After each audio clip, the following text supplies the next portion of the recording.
Hello viewers, good afternoon everyone. Welcome back to my Nupur's kitchen. তো আজকে আমি তোমাদের একটি নতুন আইটেম নিয়ে চলে এসেছি। যদিও আইটেমটা নতুন নয়, কিন্তু এই রান্নাটা খেতে খুব ভালো লাগবে। তো এখানে আমি 3টে ডিম নিয়েছি, আর এখানে আমি এরকম বড় করে 4টে আলু নিয়েছি। আলুগুলো কিন্তু ঠিক যেরকম বিরিয়ানির আলু করে সেরকমভাবে আমি নিয়েছি। তো ডিমটা ভালো করে ভেজে নিতে হবে।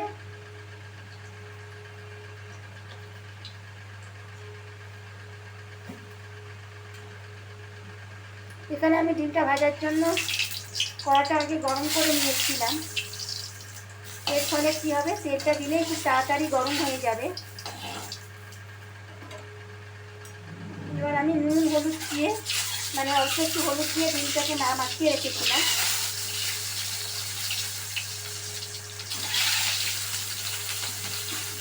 আর এখানে আমি বলে রাখছি, এই রান্নাটা একটু স্পাইসি হয়। অল্প একটু নুন দিয়ে দিলাম।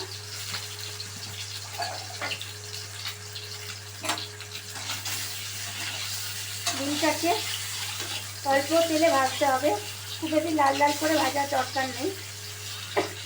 ডিমের গাটা একটুখানি যখন দেখে নেবো যে একটুখানি খরা হয়ে গেছে, তখন আমি ডিমগুলোকে তুলে নেব। আচ্ছা, ডিমগুলোকে একটা আমি পাত্রে তুলে নিচ্ছি। এবারে আমি যে আলুগুলো 80% কুক করে নিয়েছিলাম, আলুগুলো খুব বেশি আমি কুক করিনি, বয়েল করতে হবে আলুগুলোকে। আলুগুলোকে খুব বেশি বয়েল করাটা ঠিক হবে না, ভাজতে গিয়ে ভেঙে যেতে পারে। একটু সামান্য নুন হলুদ দিয়ে আলুগুলোকে আমি এটা বয়েল করেছিলাম, সেই সেদ্ধ করা আলুগুলোকে আমি দিয়ে দিচ্ছি। 3টে ডিমের জন্য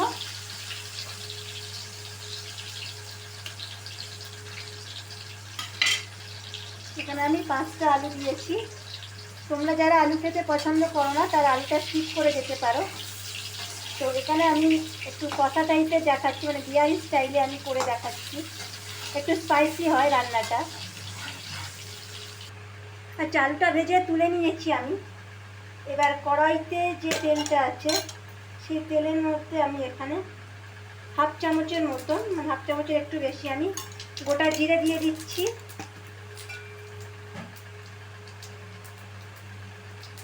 এরপরে আমি এখানে দিয়ে দিচ্ছি তেজপাতা আর গোটা গরম মশলা। মশলাগুলো দিয়ে ভালো করে একটু নেড়ে নিতে হবে, যাতে একটা মশলার খুব সুন্দর একটা গন্ধ ছাড়ে। এবার আমি এখানে কোনো লঙ্কা ইউজ করব না। লঙ্কা ইউজ না করার একটা কারণ আছে, আমি কাঁচা লঙ্কা 6টা কাঁচা লঙ্কা আমি পেস্ট করে নিয়েছি। এবার এখানে কুচিয়ে রাখা পেঁয়াজগুলো আমি দিয়ে দিচ্ছি।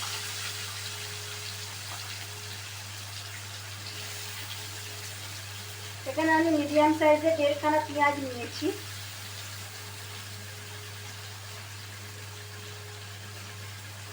পেঁয়াজগুলো দেওয়ার ফলে পেঁয়াজগুলো যদি তাড়াতাড়ি সফট হয়ে যায়, সামান্য আমি এখানে নুন দিয়ে দিচ্ছি, যাতে খুব তাড়াতাড়ি পেঁয়াজগুলো নরম হয়ে যায়। পেঁয়াজগুলো দিয়ে আমি একটু এদিক সেদিক একটু ভালো করে আমি ভাজা করে নেবো, কিন্তু এটা খুব বেশি ব্রাউন করবো না, তার পুড়ে যাবে। আচ্ছা, পেঁয়াজটা ভাজা হয়ে গেছে। এবার আমি এখানে একটা বাটা মশলা অ্যাড করছি, যেটা হচ্ছে কাঁচা লঙ্কা আর আদার পেস্ট। এখানে আমি 3টে মিডিয়াম সাইজের কাঁচা লঙ্কা আর তার সঙ্গে আদা পেস্ট করে নিয়েছি। ঝালটা তোমরা অবশ্যই বুঝে দেবে। আর এই মশলাটাকে একটু ভালো করে ভাজা করে নিতে হবে, যাতে কাঁচা গন্ধটা চলে যায়। এখানে আমি মশলার বাটি দেওয়া জলটা একটু দিয়ে দিচ্ছি।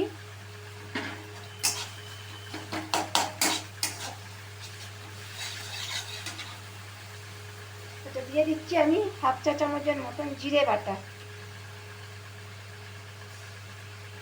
আমি এখানে বাটা মশলা দিচ্ছি, বাটা মশলায় যেহেতু খেতে খুব সুন্দর হয়, তো গুঁড়ো মশলা খুব বেশি আমি ইউজ করছি না।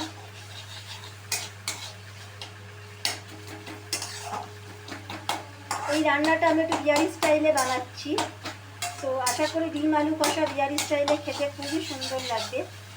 এরপরে যে মশলাটা আমি দেবো, এরপরে আমি এগ কারির মশলাটা আমি দিয়ে দিচ্ছি। খুব বেশি দেওয়ার দরকার নেই। এগ কারির মশলাটা আমি এখানে দিয়ে দিলাম। তারপরে আমি এখানে দিয়ে দিচ্ছি রসুন আর টমেটো বাটা। এখানে আমি টমেটো পিউরি একটা করে রেখেছি, টমেটো পিউরি, আর তার সঙ্গে রসুন আর দুটো শুকনো লঙ্কা আমি পেস্ট করে নিয়েছিলাম। তোমরা লঙ্কার গুঁড়োও দিতে পারো, তো আমি শুকনো লঙ্কা পেস্ট করে নিয়েছিলাম। দেখতেই পাচ্ছ কালার, একটা খুব সুন্দর কালার চলে এসেছে। এইবার সমস্ত মশলা আমাকে আরও 2 মিনিট ধরে কষিয়ে নিতে হবে। তো দিয়ে দিচ্ছি আমি সামান্য ধনে গুঁড়ো। আচ্ছা, সমস্ত উপকরণ খুব ভালো করে কষিয়ে নিতে হবে এবং মশলাটা ততক্ষণ কষাতে হবে যতক্ষণ না মশলা থেকে একটা তেল ছেড়ে আসে। আরও মিনিট 5 মতন আমায় কষাতে হবে। আচ্ছা, মশলা খুব সুন্দর করে কষানো হয়ে গেছে, তো তেল ছেড়ে এসেছে। আমি এবার আগে থেকে ভেজে রাখা আলুগুলো আমি দিয়ে দিচ্ছি।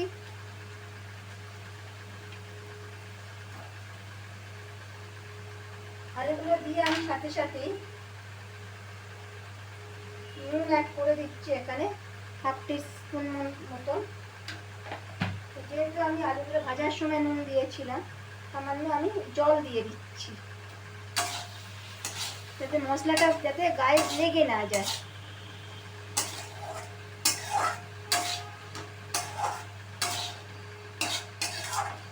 আরও 2-3 মিনিট মতন আমাকে কষিয়ে নিতে হবে। এবার আমি খুব সামান্য জল দেবো। মশলাটা আমার কষানো হয়ে গেছে। যেহেতু এই রান্নাটা একটু গ্রেভি টাইপের হয়,